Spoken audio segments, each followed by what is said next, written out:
जी व्यक्ती म्हणजे माझा इतरांवर दोष नाही आहे, की हं. निर्व्यसनी राहून सकाळी 5 वाजता उठून 6 वाजता जनतेच्या सेवेत राहणारी हे महाराष्ट्रातील एकमेव व्यक्तिमत्व होतं.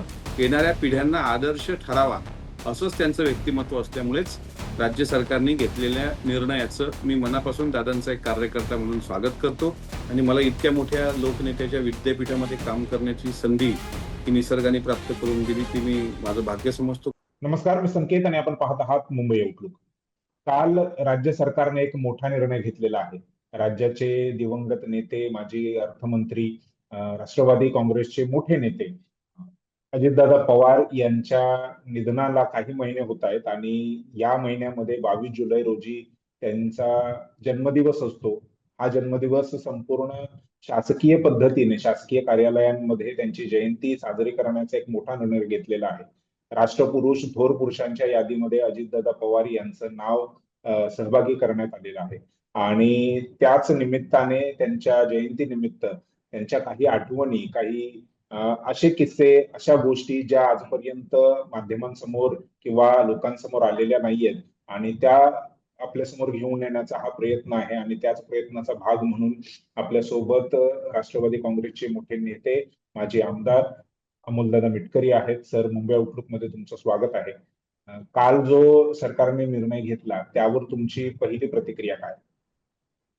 खरं तर मी राष्ट्रवादी काँग्रेस पक्षाचा मोठा नेता नाही. मी अजितदादांच्या विचाराचा एक सामान्य कार्यकर्ता आहे. त्यामुळं पहिल्यांदा मी स्वतःला मोठा नेता कधी समजत नाही, समजणार नाही आणि हेच मी अजितदादांकडून शिकलेलो आहे. बर.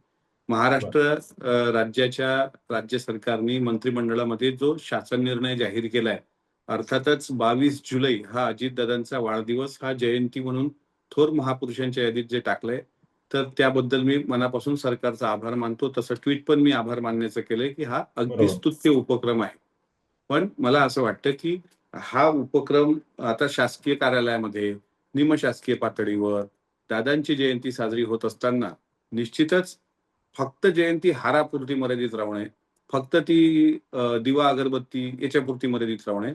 तर दादांनी त्यांच्या वयाच्या संपूर्ण 66 वर्षाच्या आयुष्यामध्ये स्वतःला ज्या पद्धतीनं शेतकऱ्यांपासून कष्टकऱ्यांपर्यंत, कामगारांपासून श्रमकऱ्यांपर्यंत, अंगणवाडी सेविकेपासून मोठ्या रुग्णालयापर्यंत, इन्फ्रास्ट्रक्चर पासून शेतबांधापर्यंत, समृद्धी महामार्गापासून पाणंद रस्त्यापर्यंत, अगदी रायगडच्या मातीपासून पंढरीच्या वारीपर्यंत, हे जे सर्वांग त्यांचं व्यक्तिमत्व आहे, याचा उहापोह झाला पाहिजे.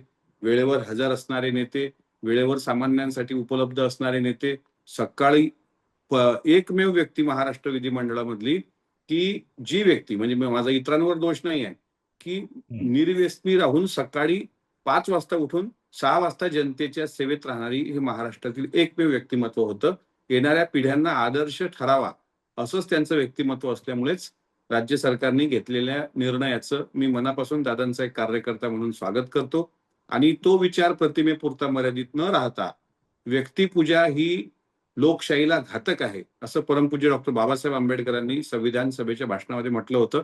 व्यक्तिपूजा केवळ न होता त्या विचाराचा प्रचार प्रसार सुद्धा पुस्तकात तो अंतर्भाव झाला पाहिजे. म्हणजे रस्त्याला कॉलनीला नाव देऊन महत्वाचं नाही. एखाद्या 4थीच्या पाठ्यपुस्तकात धडा सरकारने आणावा. 10वीच्या सीबीएसईच्या अभ्यासक्रमात तसे धडे उद्घृत करावे. स्वच्छता कशाला म्हणतात?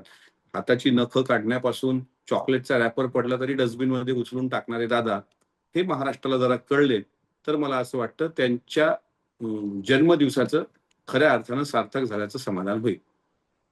बरोबर. एक दादांचं एक वेगळी ओळख म्हणजे प्रशासनावरती त्यांचा वचक होता. त्यांच्या शब्दाला जे अधिकारी म्हणजे नेते, पक्षातलेच नेते केवळ मान सन्मान देत नव्हते, तर अधिकारी जे आहेत ते देखील मान सन्मान देत होते. एक आदरयुक्त भीती दादांची होती. परंतु त्यांच्या गेल्यानंतर म्हणजे आता ह्या पावसाळी अधिवेशनामध्ये विधानसभेचे जे अध्यक्ष आहेत राहुल नार्वेकर यांनी एक नाराजी व्यक्त केली किंवा सरकारला सूचनाच दिल्या की तुमचे मंत्री जे आहेत ते देखील विधानसभेमध्ये हजर राहत नाहीत. अधिकारी जे आहेत, सचिव जे आहेत ते देखील राहत नाहीत. असं वाटतंय की दादा गेल्यानंतर प्रशासनावरचा जो शासनाचा जो वचक होता किंवा जे काही नियंत्रण होतं ते आता सुटलंय आणि अंदाधुंद कारभार प्रशासनाचा सुरू आहे. माझं वैयक्तिक मत विचाराल तर हे वास्तव आहे. दादा प्रशासनावर पकड असलेले एक दमदार नेते होते. दादांचा आदरयुक्त दरारा याच्याकरिता होता की संत साहित्यामध्ये बोले तैसा चाले त्याचीच वंदावी पाऊले, म्हणजे जे बोललं ते करणं. किंवा ग्रामगीतेमध्ये तुकडोजी महाराज म्हणतात, लाख बोलक्याहुनी थोर आणि माझा एकची कर्तबगार. विधिमंडळामध्ये 4-4 तास उभं राहून भाषण देणारे अनेक लोक सदस्य आपण पाहतो, पण बोलणं कमी आणि कृती जास्त आणि कृतीची अंमलबजावणी. त्यामुळे दादांचा प्रशासनावर आदरयुक्त दरारा होता. एखादा अधिकारी जर चुकला असेल तर त्याला त्याच पद्धतीनं समज देण्याची दादांमध्ये धमक होती. दादाच्या ओएसडी पीएसचा स्पीड हा ताशी 150 किलोमीटरच्या वर होता, जो आता 30 किलोमीटरवर आहे. आणि त्याही पेक्षा महत्वाचं, दादांच्या पक्षाचे सर्व आमदार आणि सर्व मंत्री यांनी विधानसभेमध्ये आणि विधान परिषदेमध्ये पूर्णवेळ उपस्थित असण्याचा दंड, म्हणजे ज्यावेळेस मी विधान परिषदेचा सदस्य झालो त्या पहिल्या बैठकीमध्ये जे पहिलं मंत्रिमंडळ गठीत झालं होतं महाविकास आघाडी सरकारमध्ये, त्यावेळेस स्पष्ट सूचना होत्या की अधिवेशन काळामध्ये पूर्ण वेळ आपल्या मंत्र्यांनी, राज्यमंत्र्यांनी आणि आमदारांनी दोन्ही सभागृहात उपस्थित असलं पाहिजे. नवीन बिलं, शासकीय विधेयकं, अशासकीय विधेयकं मांडताना सुद्धा आपले तिथे उपस्थिती असली पाहिजे. विरोधी पक्षात असो तर विरोधी पक्षाची भूमिका सुद्धा आपण त्याच पद्धतीनं निभवली पाहिजे, असा आमच्या पक्षावर दादांचा वचक होता. आता बघा ना, 3 दिवसापूर्वी आम्ही बोगस बियाणं सोयाबीनचं त्या संदर्भामध्ये माननीय कृषी मंत्र्यांना 6 वेळ फोन केले. त्या ठिकाणी बरं. सुद्धा अनेक शेतकरी होते. आम्हाला अशी अपेक्षा असते की शेतकऱ्याचं आंदोलन जेव्हा होत असेल आणि आपल्याच पक्षात कृषी मंत्री खातं असेल आणि कृषी मंत्री आपल्याच पक्षाचे असतील आणि ते दादांचे निकटवर्ती असतील, त्यांना जर 6-6, 7-7 वेळ कॉल करून ते त्यांचे पीएस, त्यांचे ओएसडी, त्यांचे पीए, म्हणजे त्यांचं जाऊ द्या, ते खूप मोठी माणसं आहेत, ते फार व्यस्त असतात, जर साधा रिस्पॉन्स देत नसतील, तर याचाच अर्थ असा आहे की दादांचं नसणं हे शेतकऱ्यांच्या दृष्टीनं किती दुःखद आणि वेदनादायी आहे. दादांचं असणं हे किती महत्वाचं होतं, हे या एका गोष्टीवरून मी सांगतो. मग आपलं सहकार खातंही तसंच. अगदी सहकार मंत्र्यांना फोन लावा. कुठलं काम असेल, पतसंस्थेचं काम असेल, तुमच्या आणखी कुठल्या सहकार क्षेत्रासंबंधात अवैध सावकारी संदर्भात काही बोलायचं असेल, त्यांना भेटल्यानंतर हो, करू, करू, करू, पण कामं होत नाहीत. मला आठवतं मागं कृषी मंत्री दादाजी भुसे असताना महाविकास आघाडीच्या सरकारमध्ये असाच शेतकऱ्यांचा एक प्रश्न उद्भवला होता. त्यांनी पण तात्काळ आम्हाला उत्तर दिलं होतं, पण त्याची अंमलबजावणी झाली नव्हती. त्यावेळेस मी स्वतः दादांना भेटलो. दुसऱ्या मिनिटाला दादांनी त्यांचे पीएस माझ्यासोबत पाठवले आणि ते शेतकऱ्याचं काम आहे म्हणून करून घेतलं. त्यामुळे दादाचा शासन प्रशासनावर असणारा दबदबा हा दादासोबतच गेलाय. दादांचं दादापण हे आता महाराष्ट्र विधिमंडळात अस्तित्वात नसल्यामुळेच या पावसाळी अधिवेशनातही ते जाणवलं. मागच्या बजेटच्या अधिवेशनात पण ते जाणवलं. आणि नेत्यांची, मंत्र्यांची कामगिरी सुद्धा सुमारच आहे. ती कशी? का तुमच्या प्रश्नाला उत्तर देताना उत्तर देऊन पण बगल देणे आणि आश्वासन समिती, म्हणजे मंत्री एखादं आश्वासन देत असेल आणि त्या आश्वासनाची पूर्तता होत नसेल, तर होत नसेल. विधिमंडळाची आश्वासन समिती आहे.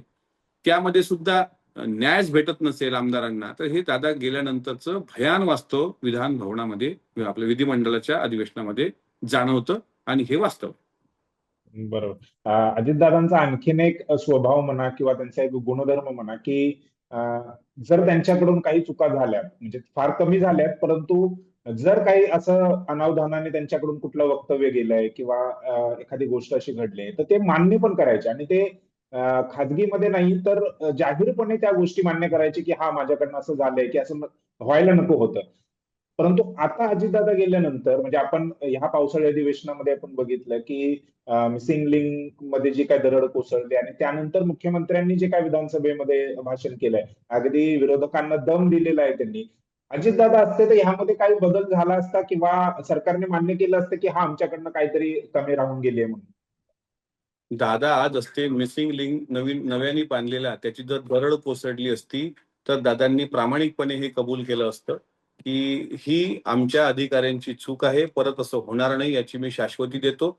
आणि सन्माननीय राज ठाकरे साहेबांच्या भाषणानंतर सुद्धा त्यांच्यावर ताशेरे न ओढता दादांनी ती चूक प्रामाणिकपणे कबूल केली असती. कारण ज्या ज्या ठिकाणी मागे एक त्यांच्याकडून चुकीचं वादग्रस्त विधान झालं होतं, त्यावेळेस झालं. त्यांनी त्यांचे राजकीय मार्गदर्शक यशवंतराव चव्हाण साहेबांच्या स्मृतीस्थळावर, प्रीती संगमावर जाऊन आत्मक्लेश आंदोलन केलं होतं.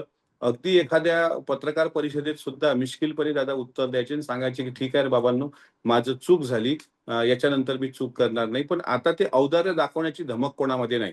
आणि मला माननीय मुख्यमंत्री महोदयांचं मी भाषण ऐकलं. त्यामध्ये मिसिंग लिंकच्या संदर्भात ज्यावेळेस त्यांनी भाषण केलं, त्यामध्ये त्यांनी सांगितलं, की जोपर्यंत मिसिंग लिंक आहे, तोपर्यंत देवेंद्र फडणवीसजी आणि एकनाथ शिंदे साहेबांचं योगदान कोणी विसरू शकत नाही. आता यामध्ये आदरणीय अजितदादांचं पण योगदान होतंच ना. ते तुम्ही ते नावच विसरलात. बरोबर. त्याच्यामुळं दादांचं नाव विसरलात ते बरंच झालं. कारण दादांनी ही गोष्ट सहनच केली नसती, की नव्याने बांधलेल्या मिसिंग लिंकच्या समोर दरड कोसळतायत. इतका शुद्ध अंतःकरणाची व्यक्तिमत्व म्हणजे मनातून सुद्धा स्फटिकासारखा निर्मळ असणारे दादा, हे नसताना आज कोणीही असं औदार्य दाखवत नाही, की माझ्याकडून चूक झाली, ते मी मान्य करतो. याला सुद्धा धाडस लागतं, याला सुद्धा मनाचा निर्मळपणा लागतो आणि मनाचा निर्मळपणा असणारे दादा हे एकमेव नेते होते, जे आता वारीची ही चालू आहे पंढरीची वारी. त्यामध्ये तुकोबाचे अभंग गायले जातात. त्यात "सुखरूप ऐसा दुजा कोणी सांगा अन माझ्या पांडुरंगा सारिखा तो" असा एक अभंग आहे तुकोबाचा. तसा अजितदादासारखा म्हणजे जसं पांडुरंगासारखं कुठलंच दैवत कंपेअर करू शकत नाही आपण. तसं दादांसोबत कुठलाही राजकीय नेता त्याची तुलना होऊ शकत नाही. बरं. तुम्ही वारंवार शेतकऱ्यांच्या प्रश्नांवरती म्हणजे तिकडे हा मुद्दा किंवा ह्या मुलाखतीचं लक्ष वेधून घेऊ इच्छिता. 30 जून ही तारीख ठरली होती, परंतु ती पुन्हा रिवाईज झाली. म्हणजे कर्जमाफीच्या मुद्द्यावरती मी बोलतोय. तर अजितदादा असते तर ह्यामध्ये काही वेगळेपणा जाणवला असता का? आणि काय नेमकं आता करायला हवं सरकारने की जेणेकरून शेतकऱ्यांना न्याय मिळेल? मग पहिल्यांदा तर मराठवाडा आणि विदर्भामध्ये बोगस सोयाबीनचं बियाणं उगवण्याची जी तक्रार आहे, ज्याला कृषी मंत्री गांभीर्याने घेत नाहीत, यावर दादांनी कडक ॲक्शन घ्यायला लावली असती. 2 लाखापर्यंतच्या कर्जमाफी संदर्भात जे माननीय मुख्यमंत्र्यांनी निवेदन केलेलं आहे आणि काल सुद्धा त्यांनी वीज बिल माफीचं जे काही निवेदन केलेलं आहे, की 48,000 कोटीची देयकं माफ करण्यासंदर्भात सन्माननीय मुख्यमंत्री बोलले. पण आता कसं झालं, की पहिल्यांदा तुम्ही घोषणा केली, की शेतकऱ्याची कर्जमाफी. पण त्याच्यामध्ये निकष आणि जाचक अटी असल्यामुळे अनेकांना आंदोलन करावं लागलं. आमच्या बुलढाण्यात अन्नत्याग आंदोलन शेतकरी नेते रविकांत तुपकर यांनी केलं. आमदार रोहित बरोबर. पवार यांनी पंढरपूरला ते आंदोलन केलं. राजू अगदी शेट्टी साहेबांनी विधिमंडळाच्या त्यावर दारामध्ये आत्महत्या करण्याचा प्रयत्न म्हणजे ती एक हां, खेदजनक बाब आहे ती. करेक्ट. झाडावर विधान भवनाच्या परिसरात तुम्ही बघा शेतकरी झाडावर चढले होते, अरबी समुद्रात उतरले होते. म्हणजे ही पाळी का येते मग? ही पाळी याच्याकरता येते का शेतकऱ्याचं त्यात समान आता ही जी योजना आता जाहीर झाली याचं कौतुक झालं. अगदी आमच्या भागातल्या जिल्ह्यातल्या आमदारांनी तर अर्ध्या-अर्ध्या पानाच्या जाहिराती दिल्या आणि देवाभाऊंनी कर्ज माफ केलं. मी त्यांचं अभिनंदन करतो. मी सरकारमध्ये आहे. महायुतीच्या सरकारने कर्ज माफ केलं, पण त्याचा प्रत्यक्ष लाभ कधी भेटणार? कारण दुबार पेरणीचं संकट. आता तुम्ही नवीन जी-आर काढलाय, की डी मधून जर दुबार पेरणीचं संकट आलं असेल आणि दुबार पेरणी करायला शेतकऱ्याला जर पैसा खर्च करावा लागत असेल, तर त्याचा खर्च जिल्हा नियोजनमधून डी-पी-डी-सीतून देऊ. आता मुळामध्ये जिल्हा नियोजनचा तुमचं त्याच्यामध्ये पैसाच नाही आहे जिल्हा नियोजनमध्ये. अनेक वर्षांपासून ते रखडलेले आहेत आणि त्यातला 10% तुम्ही 5% जे काही द्यायचा आहे, तो शेतकऱ्यांना त्याचा लाभ मिळेल कधी? तर त्याच्यामुळं ही जी अस्ताव्यस्तता आहे, हा जो ढिसाळ कारभार आहे, यावर दादा असते तर अंकुश असता, की एकतर कर्जमाफी देण्यापूर्वी 100 वेळ विचार करा आणि दिली तर खाटकन द्या, की आज तुम्ही कर्जमाफी जाहीर केली ना, उद्या शेतकऱ्याच्या डायरेक्ट म्हणजे बँकेची त्यामध्ये कोणती गडचेपी नसणार आणि डायरेक्ट कर्जमाफीचा त्याला निरोप. असं होत नाही. याचे निकष, मग त्याच्या अटी शर्ती, मग त्याचा प्रोसेस चाललं ते जुलै, ऑगस्ट, सप्टेंबर महिन्यानंतर. तोपर्यंत तिबार पेरणी, शेतकरी आत्महत्या नाही करणार तर काय करणार? त्यामुळे दादा असताना एका घावात 2 तुकडे करणारा व्यक्ती. पण आज ते नाही. त्याच्यामुळे शेतकरी कर्जमाफीचं जरी घोषणा झाली असेल किंवा वीज बिल माफीची घोषणा झाली. आता 7 स्मार्ट मीटर बसवले. तुम्ही एकीकडं 48,000 कोटीची देयके माफ करताय. एकीकडे जिथं ₹500 बिल येतं तिथं ₹1000-2000 बिल यायला लागलं. एकीकडे सांगताय तुम्ही परवानगीशिवाय स्मार्ट मीटर बसवता येणार नाही. दुसरीकडे घरी तुमच्या कोणी नसताना डायरेक्ट तुमच्या एम-एस-ई-बीचे लोकं येतात आणि स्मार्ट मीटर छाताळावर चढून निघून जातात. त्याच्यामुळे ही दुटप्पी भूमिका दादा असताना नसती. आता मात्र ही दुटप्पी भूमिका आहे.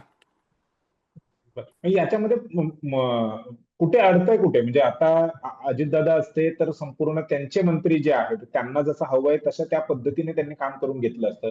जरी ते महायुतीचा भाग होते, तरी देखील त्यांच्या मंत्र्यांवरती त्यांचा एक वचक होता. त्यांच्या आमदारांवरती त्यांचा वचक होता. जे काही न्याय्य कामं आहेत ती त्यांनी जसं तुम्ही म्हणताय की पटापट करून घेतली असती. परंतु आता तसं होत नाही. आता भाजपचं नियंत्रण झालंय का ह्या सगळ्या आमदारांवरती आणि मंत्र्यांवरती? आता राष्ट्रीय अध्यक्ष म्हणून आदरणीय सुनेत्रा वहिनींच्या हाती पक्षाची धुरा आहे. धुरा आहे. राज्यसभेचे खासदार पार्थ दादा हे सुद्धा त्यावर लक्ष ठेवून असतात. ठीक आहे, एवढं मोठं संकट जानेवारी महिन्यात आलं आणि 3च महिने झाले आता कारभार सांभाळलाय शपथविधीनंतर. त्यामुळे एकदम प्रत्येकाचं आकलन, प्रत्येकाची काम करण्याची पद्धत याला थोडा समजून घ्यायला आदरणीय वेळ वहिनींना द्यावा वेळ लागेल. लागेल. आदरणीय वहिनी असतील किंवा पार्थ दादा असतील यांना तो वेळ लागेल. पण काल आमच्याच पक्षाचे एक वरिष्ठ नेते ऑफ रेकॉर्ड बोलले की पक्षामध्ये काही सुधारणा केली पाहिजे, काही त्याला शिस्त लागली पाहिजे. म्हणजे आमच्याच पक्षातले नेते म्हणतात की पक्षात बेशिस्त आहे. म्हणजे तुम्ही मेसेज बाहेरच्या पक्षांमध्ये काय देताय की आमचा पक्ष बेशिस्त वागतोय. त्याच्यामुळे आता मी असं म्हणणार नाही भारतीय जनता पार्टीचं यावर अंकुश आहे का, कारण राष्ट्रवादी काँग्रेस पक्ष हा स्वतंत्र पक्ष आहे. त्याची ध्येय धोरणं वेगळी आहेत, त्याची विचारधारा वेगळी आहेत आणि अजितदादांचा वारसा पुढे न्यायला सुनेत्रा वहिनी खंबीर आहेत ना. इतरांनी काळजी करण्याची काही आवश्यकता नाही. पार्थ दादांना थोडा वेळ लागेल आणि जयंत पवार हे स्वतः बारामती आणि ग्रामीण भागामध्ये लक्ष ठेवून आहेत. त्याच्यामुळे थोडा वेळ लागेल, पण दादांची पकड यायला थोडा काळ जावा लागेल आणि एकदा ती पकड आली तर मग मात्र परत शिस्तीतच आम्ही राहू एवढा आम्हाला विश्वास वाटतो. सुनेत्रा वहिनींच्या अध्यक्षपदावरून पण काही गोंधळ झालेला आहे. लीगल नोटीस पाठवलेली आहे. ती प्रक्रिया पार पाडली नव्हती. जी पक्षाची प्रक्रिया आहे लोकशाही मार्गाने ते अध्यक्ष पद जे आहे ते सुनेत्रा वहिनींकडे दिलं गेलं नव्हतं अशी तक्रार आहे. तुमची काय प्रतिक्रिया द्यावी? मुळात सच्चिदानंद सिंह यांनी ही तक्रार कोणाच्या सांगण्यावरून दिली ते शोधणं महत्वाचं आहे. कारण सुनेत्रा वहिनींची ज्यावेळेस राष्ट्रीय अध्यक्षपदाची निवड झाली होती त्यावेळेस आम्ही सर्व लोक तिथे होतो. हे सच्चिदानंद सिंहही तिथे असतील. आता त्यांनी कोणत्यातरी वकिलाच्या थ्रू तशी नोटीस द्यावी आणि त्यांना एवढं महत्व द्यावं मला असं वाटत नाही. त्यामुळे निवड ही अधिकृतरित्या झालेली आहे आणि अधिकृतरित्या झालेल्या निवडीला जर कोणी चॅलेंज करत असेल तर सच्चिदानंद मी 10 वर्षात कधी नाव ऐकलं नव्हतं आणि ते कोणाच्या सांगण्यावरून झालं. हा झारीतला शुक्राचार्य नेमका कुठे आहे, कोण आहे हे मात्र शोधणं या निमित्तानं महत्वाचं बनलंय. ते आम्ही नक्की शोधून काढू, त्यात काही दुमत नाही. पण एक गोष्ट लक्षात ठेवावी, ज्यांनी ही नोटीस पाठवली आणि ज्यांनी ही नोटीस पाठवायला लावली या दोघांनी आमचं सांगणं आहे तुमच्या या चॅनलच्या माध्यमातून की अजितदादांच्या पक्षातले कार्यकर्ते महाराष्ट्राच्या तळागाळात पेरल्या गेलेले आहेत दादा हयात असताना आणि ते अंकुर आता फुटायला लागलेली आहेत. ज्यावेळेस त्याचं रोपटं होईल ना त्यावेळेस ज्यावेळेस म्हणजे सुनेत्रा वहिनींच्या अध्यक्षपदालाच तुम्ही चॅलेंज करत असाल म्हणजे तुम्ही सिंहाच्या गुफेत जाऊन आळाला हात घालण्याचा प्रयत्न करताय. त्याच्यामुळे त्याचे फार गंभीर परिणाम त्याच लोकांना भोगावे लागतील जे झालीतले शुक्राचार्य आहेत, जे हे कपट कारस्थान करतायत. हळूहळू सगळं पितळ उघड पडेल. थोडं वेट अँड वॉच करा. नाही, परंतु अशी पण तक्रार आहे म्हणजे हे प्रकरण हे काय आज आलेलं नाहीये. नोटीस, लीगल नोटीस जी आहे ती जरी 9 जुलैला दिली असली तरी हे 2-3 महिन्यांपासून ही चर्चा आहे असं पक्षाचे राष्ट्रीय सरचिटणीस जे आहेत ब्रिजमोहन श्रीवास्तव यांनी माध्यमांसमोर ते कबूल केलेलं आहे. त्यामुळे पक्षामध्ये विसंवाद आहे असं त्यांचं म्हणणं आहे. जर अगोदरच चर्चेतून हा मार्ग सोडवता आला असता, त्यांच्या शंकांचं निरसन करता आलं असतं, परंतु तसं झालं नाही. ना ब्रिजमोहन श्रीवास्तवनी मागही इलेक्शन कमिशन पुढं कशा पद्धतीनं कागदपत्र सादर केली होती ही आमच्या पक्षाच्या वरिष्ठ नेत्यांना चांगलं माहित आहे. त्याच्यामध्ये सुनेत्रा वहिनींना माहित आहे, पार्लमेंटरी बोर्डला माहित आहे. नंतर क्लिरिकल मिस्टेक ज्या काय घडल्या त्यातही ब्रिजमोहन श्रीवास्तव प्रत्यक्ष अप्रत्यक्ष होतेच. आता त्यांनी त्याच्यावर बोलावं. आता ठीक आहे, ते दिल्ली पातळीवरचे नेते आहेत, पण मुळामध्ये ज्या पद्धतीनं ते सांगतात विसंवाद होतोय पक्षामध्ये, आमचा कार्यकर्त्यांचा संवाद उत्तम आहे. दर मंगळवारी देवगिरीवर असलेली बैठक, स्वतः सुनेत्रा वहिनी प्रत्येक कार्यकर्त्याला वेळ देतात. फोनवर काही असलं, मेसेजवर काही असलं तर त्याचंही समाधान करतात. त्याच्यामुळे संवाद आहे. आता त्यांना म्हणजे ब्रिजमोहन श्रीवास्तव यांनाच काही राष्ट्रीय पदावर जायचं आहे का? हे सुद्धा तपासलं पाहिजे. त्याच्यामुळे मी त्यात काही पळत नाही. आपण ग्राउंड लेव्हलचे कार्यकर्ते आहोत. आपल्याला आपली पायरी माहीत आहे. आपण अजितदादांचे कार्यकर्ते आहोत. मी ज्येष्ठ नेता, पक्षातले वरिष्ठ नेते असा कुठलाही व्यक्ती नाही. मी फक्त अजितदादांचा कार्यकर्ता म्हणून दादांच्या पक्षावरच कोणी कुऱ्हाड मारत असेल तर ती कुऱ्हाड रोखण्याचं बळ शेतकरी म्हणून माझ्यात नक्कीच आहे. शेवटचे काही प्रश्न आहेत. तर त्यातला एक प्रश्न म्हणजे कालपासून ज्याच्यावरती चर्चा सुरू आहे की म्हणजे खरं तर ही चर्चा अजितदादा गेल्यानंतर खूप वेगाने व्हायला लागली, खूप जास्त व्हायला लागली, ती म्हणजे दोन्ही राष्ट्रवादीच्या विलिनीकरणाची. काल जयंत पाटील, परवा जयंत पाटील रात्री मुख्यमंत्र्यांच्या भेटीला गेले. मग तिथे प्रफुल्ल पटेल होते, सुनील तटकरे होते, अशा देखील बातम्या आल्या. कसं बघता ह्या म्हणजे विलिनीकरणाच्या अजूनही चान्सेस शक्यता आहे का? विलिनीकरणासाठी स्वतः दादांनी 26 बैठका घेतल्या होत्या असं स्वतःच जयंत पाटील साहेबांनी पण सांगितलं, आदरणीय सुप्रियाताईंनी सांगितलं आणि तुम्ही एक लक्षात घ्या रोहित या सगळ्या पवारांनी पण बैठकीमध्ये सांगितलं. अ, रोहित पवारांनी पण सांगितलं. आमदार रोहित पवारांनी पण सांगितलं आणि ह्या सगळ्या बैठका होत असताना आमच्याकडून फक्त दादा एकटेच जायचे बैठकीमध्ये. तिकडून पण 10-12 त्यांचे वरिष्ठ पदाधिकारी आणि त्यांच्या पक्षाचे म्हणजे साहेबांच्या पक्षाचे मोठे नेते असायचे. पण दादांनी ह्या बैठका एकट्याने का घेतल्या? कारण त्यांचा विश्वास होता, की माझ्या पक्षातली कार्यकर्ते, माझ्या पक्षातले आमदार, खासदार हे माझ्या शब्दाबाहेर नाहीत. त्याच्यामुळे दादांनी विलिनीकरणासाठी प्रस्ताव ठेवला होता. विलिनीकरण जवळपास 12 फेब्रुवारी 2026 ला दादा स्वतः घोषित पण करणार होते आणि याचा प्रत्येकाला आनंद होता. आता जे हे दुःख होतं, ते कोणाला दुःख होतं, काय होतं यात मला जायचं नाही. आता विलिनीकरणाची चर्चा थांबलेली आहे, असं स्वतः जयंत पाटील साहेबांनी मागे प्रदेशाध्यक्ष असताना म्हटलं. स्वतः शशिकांत शिंदे साहेब आता प्रदेशाध्यक्ष आहेत, त्यांनी पण सांगितलं.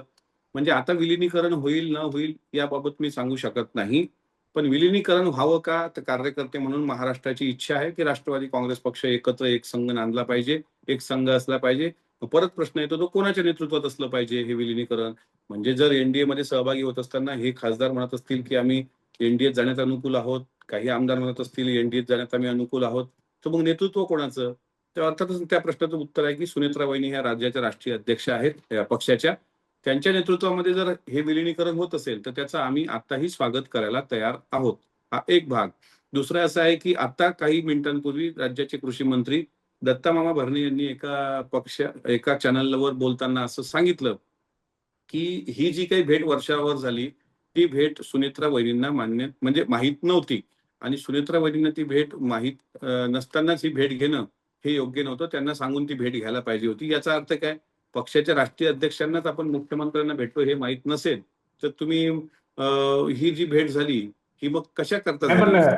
नाही पण जयंत पाटील तर शरद पवार यांच्या नेतृत्वामध्ये त्यांचा एक वेगळाच पक्ष आहे ना. नाही, नाही. मी मी जयंत पाटील साहेबांबद्दल बोलतच नाहीये. हम्म. वर्षा बंगल्यावर 3 लोकं भेटली. आमच्या पक्षाचे 2 वरिष्ठ नेते बरं, ओके, हा. आणि जयंत पाटील साहेब. पण हा. हा. दत्ता मामा भरणेंना ज्यावेळेस पत्रकारांनी प्रश्न विचारला, त्यावेळेस थोड्या आलं मिनिटांपूर्वी लक्षात. त्यांनी स्वतः सांगितलं, की आमच्या पक्षाचे काही वरिष्ठ नेते मुख्यमंत्र्यांना भेटायला गेले असतील, तर त्यांनी वहिनींना विश्वासात घेऊनच जायला पाहिजे. जायला त्यांना पाहिजे. माहीतच नाही असं ठेवू नये. म्हणजे याचा अर्थ काय? हम्म.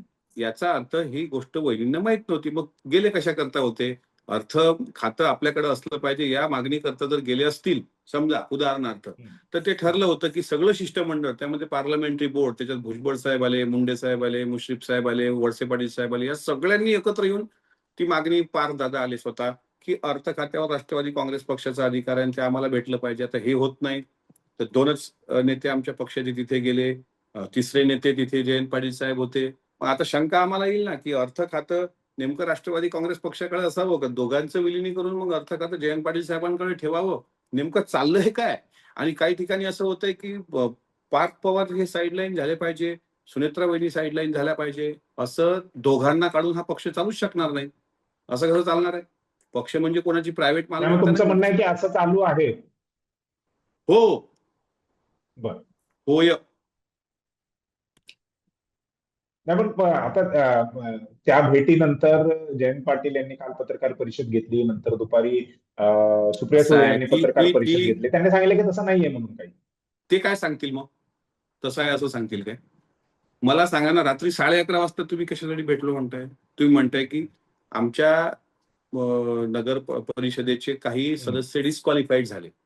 त्याकरता दिवसभर मंत्रिमंडळाच्या बैठकी होते, तिथेच साहेब भेटू शकले असते. पण आता ते बाहेर आल्यानंतर प्रेसवाले विचारतील तर सांगणार तर तेच आहेत ना. महाराष्ट्राच्या राजकारणामध्ये धक्कातंत्राचं राजकारण आहे. त्याच्यामुळे तुम्ही काही दिवस वाट बघा. तुम्ही म्हणाल, की आजचा इंटरव्ह्यू जो केला होता, त्या इंटरव्ह्यूतून ही गोष्ट स्पष्ट त्या बाबीकडे जात होती, की नक्कीच म्हणजे महाराष्ट्राच्या राजकारणामध्ये नवा ट्विस्ट येणार. म्हणजे विलिनीकरण होणार. शरद पवारांचा पक्ष हा एनडीए मध्ये सहभागी होणार. मी आता हे सगळं जर सांगितलं, तर मग आपल्या चर्चेला अर्थ काय राहणार? थोडंसं राहू दे ना बाजूला. तुम्हाला मी एवढंच सांगतो, की 20 तारखेला संसदीय अधिवेशन आहे आणि 20 तारखेच्या पूर्वी म्हणजे कदाचित 20 तारखेला एखादी घडामोड होईल. कारण आता कसं आहे, की समजा विलिनीकरणाच्या संदर्भात आपण विचार केला, तर 8 खासदार पवारसाहेबांच्या पक्षाचे आहेत. त्यातले बहुतांश खासदार हे भारतीय जनता पार्टीच्या विरुद्ध निवडून आलेले आहेत. रामदास तडस भाजपचे नेते, त्यांच्या विरुद्ध अमर काळे निवडून आले. भास्करराव भगरे तुतारीचे आता तिथले खासदार दिंडोरी लोकसभेमधले, ते भारतीताई पवारांच्या विरुद्ध निवडून आले, ज्या भाजपच्या होत्या. त्याच्यानंतर तुम्ही मिहीर कोटेच्या यांच्या विरुद्ध दिना पाटील, संजय दिना पाटील हे शिंदे गटाचे निवडून आले. त्याच्यानंतर पंकजा मुंडेंच्या विरुद्ध बजरंग सोनवणे निवडून आले. तर मग ह्या जागा ज्या खाली होत आहेत तिथे भाजपच्या, त्या जागा सोडतील का? त्या अग्रीमेंटवर जर भाजपने हो म्हणल्यानंतर विलिनीकरणाचा विषय येणार. मुळात तुम्ही बघा ना, लोकसभेच्या ज्या काही निवडणुका झाल्या त्या भारतीय जनता पार्टीच्या सदस्याला पाळूनच तिथे पवार साहेबांच्या बरोबर. पक्षाचे बहुतांश खासदार निवडून आलेले आहेत. बर. तर ह्या सगळ्या म्हणजे राज्यातल्या चर्चा झाल्या, तुमच्या अ, हा, शेतकऱ्यांचे मुद्दे असतील, अजित पवारांच्या सगळ्या गोष्टी असतील. अजित पवारांचा आणि तुमचा संबंध कसा आला आणि तो कसा सुदृढ होत गेले तुमचे संबंध? मी अजितदादांबद्दल लहानपणापासून ऐकत आलो. दादा राज्याचे ऊर्जा राज्यमंत्री असतानापासून शेतकऱ्यांची ज्यावेळेस महाराष्ट्राच्या वीज बिल माफी झाली होती तेव्हापासून दादांचं व्यक्तिमत्व मला आवडायला लागलं आणि विचार केला होता कधीतरी आपण या व्यक्तिमत्वाला भेटलं पाहिजे. कारण दादांचं बोलणं, दादांचं दिसणं, दादांचं असणं, दादांचं वागणं आणि बोले त्याचा चाले ही भूमिका. त्याच्यामुळे 2012 पासूनच मी दादांच्या अप्रत्यक्ष संपर्कात होतो. 2018ला प्रत्यक्ष बारामतीमध्ये 17-18ला तो योग आला आणि 20ला मी महाराष्ट्र विधान परिषदेचा सदस्य झालो आणि तिथून 26 पर्यंत दादांच्या म्हणजे माझा कार्यकाळ संपण्यापूर्वीच दादा माझा दुरावा कायमचा तो जो निर्माण झाला. त्याच्यामुळे दादांचं माझं व्यक्तिमत्व म्हणजे दादांचं व्यक्तिमत्व मी जे अनुभवलं ते विद्यार्थी दशेपासूनच अनुभवलं आणि मला इतक्या मोठ्या लोकनेत्याच्या विद्यापीठामध्ये काम करण्याची संधी ही निसर्गाने प्राप्त करून दिली ती मी माझं भाग्य समजतो. कारण शिवशाहू फुले आंबेडकर हा विचार जगणारे दादा होते. स्वराज्य रक्षक की धर्मरक्षक हा राजकारणात ट्विस्ट आला होता संभाजी महाराजांबद्दल. त्यावेळेस सुद्धा धर्मरक्षक ऐवजी स्वराज्य स्वराज्य रक्षकच रक्षक. ही भूमिका दादांनी ठेवली होती. भीमा कोरेगावला सुद्धा दादा दरवर्षी आवर्जून शौर्यस्तंभाला मानवंदना द्यायला जायचे. वडूतुळापूर क्षेत्राचा 350 कोटी रुपयाचा विकास आराखडा स्वतः दादांनी तयार केला होता. त्यामध्ये सुद्धा कुठं काय काय संभाजी महाराजांच्या इतिहासावरही अन्याय होता कामा नये. त्यांच्या ज्यावेळेस बादशहाने क्रूरपणे त्यांची हत्या केली त्यानंतर त्यांच्या अंत्यविधी कोणी केला, ते अंत्यसंस्कार कसे घडले, कोण कोण पुढे आलं होतं, ती जर काही स्थळं असतील तर त्याचं सुद्धा सुशोभीकरण येते. मी असा प्रस्ताव ठेवला होता किंवा मुलींची पहिली शाळा भिडेवाड्यामधली ती सुद्धा खूप चांगल्या दर्जाची करावी असं दादा शिवशाहू फुले आंबेडकर विचाराचे होते. म्हणजे महायुतीत सहभागी झाल्यानंतर सुद्धा दादाला मी संघाच्या शाखेत कधी गेलेलं पाहिलं नाही किंवा दादांनी ते स्पष्ट सांगितलं की आमची विचारधारा वेगळी आहे त्यामुळे आम्ही येऊ शकत नाही. तर असे दादा त्याच्यामुळं माझा तो संपर्क आला. मी माझं भाग्य समजतो की आयुष्यात एक राजकारणाचा टप्पा आला आणि त्यातही नेता निवडले गेले ते आदरणीय अजितदादा. आता त्या तोलामोलाचा दुसरा नेता महाराष्ट्रात सध्या तरी मला दिसत नाही. अजितदादांचा मृत्यू हा संशयास्पद आहे किंवा त्याची चौकशी झाली पाहिजे असे बरेच प्रयत्न जे आहेत तुम्ही असेल, रोहित पवार यांच्या माध्यमातून असेल, परंतु त्या प्रयत्नांना पुढे सरकारकडून ज्या पद्धतीने प्रतिसाद मिळायला पाहिजे होता तसा काय प्रतिसाद मिळालेला नाहीये. सीबीआयची चौकशी तशीच राहिलेली आहे. एफ-आय-आर जो झालाय तो देखील तसाच पडून आहे. व्हीएसआर वरती कुठल्याही पद्धतीचा तो अहवाल अजून समोर आलेला नाहीये. ब्लॅक बॉक्सचं काय झालं, अनेक प्रश्न जे आहेत ते या 2-4 महिन्यांमध्ये तसेच राहिलेले आहेत. प्रयत्न खूप झाले तुमच्याकडून, परंतु त्या प्रयत्नांना यश येताना दिसलं नाही. काय कारण आहे असं वाटतं? दादांच्या विमानाचा अपघात झालाय का? तर नाही. तो घातपात केला गेलाय काय? तर हो. हा विषय मी महाराष्ट्रात देशाच्या पूर्ण याच्यामध्ये या घडामोडीमध्ये दुसऱ्यांदा मांडला. कारण पहिली घातपाताची शंका व्यक्त केली होती ममता बॅनर्जी यांनी. दुसऱ्यांदा बरोबर. तिसऱ्या दिवसाला मी बोललो होतो आणि मग 14व्या दिवशी आमदार रोहित पवार यांनी हा मुद्दा उचलून धरला. त्यांनी वेगवेगळ्या प्रेस कॉन्फरन्स घेतल्या. डीजीसीएचा अहवाल कसा त्रोटक होता, व्हीएसआर कंपनीचा व्हीके सिंग कसा बदमाश होता आणि झिरो एफ-आय-आर कर्नाटकमध्ये झाल्यानंतर महाराष्ट्रात ती एफ-आय-आर का घेतल्या गेली नाही, हे बरेच मुद्दे. मग त्या ठिकाणी जो कोणी दादांसाठी लढेल त्याच्यासोबत जाण्याची माझी भूमिका होती. कारण मी दादांचा एक कार्यकर्ता होतो. रोहित पवार जे आमदार आहेत ते लढलेत म्हणून त्यांच्यासोबत मी गेलो. आमच्या पक्षाचं दुर्दैवानं इद्रिस नायकवडी जर सोडले तर बाकी कोणी का आलं नाही हा इतिहासाला पडलेला अनुत्तरित प्रश्न आहे. आणि ठीक आहे, आज त्यांना नाही यावं वाटलं, ते भविष्यात मतदारसंघात शेवटी तुम्हाला अजितदादांचा फोटो लावूनच मतं मागावी लागतील. 29च्या निवडणुकीच्या वेळेस तुम्हाला जनता विचारणार. तो एक भाग जाऊ देत. पण मला तेवढं एक समाधान आहे, की आपण शेवटच्या क्षणापर्यंत, अधिवेशनाच्या शेवटच्या दिवसापर्यंत पायऱ्यांवर बसून, वेलमध्ये उतरून, स्थगन प्रस्ताव आणून त्या ठिकाणी सभापतींना ते चर्चा घडवायला लावली, काही का असू देत, अंतिम आठवडा प्रस्तावामध्ये.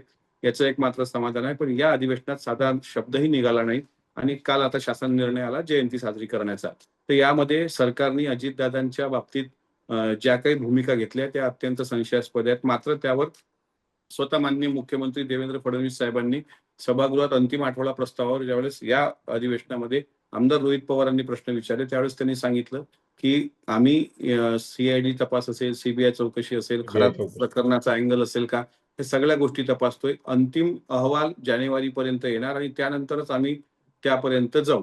पण याच्यापूर्वी बिपिन रावत यांचे मृत्यू अशाच प्रकारे दुर्घटनेमध्ये झाला. हेलिकॉप्टरमध्ये अनेक मोठ्या लोकांचे असे संशयास्पद मृत्यू, अगदी ताश्कन कराराच्या वेळी लालबहादूर शास्त्रींच्या विमानाचा अपघात असेल किंवा नेताजी सुभाषचंद्र बोसांच्या विमानाचा बरोबर. अपघात असेल, याचं जे गूढ कायम आहे, तेही दादांच्या मृत्यूचं गूढ हे कायमच मला असं वाटते या महाराष्ट्राच्या मातीच्या उदरात दडलंय.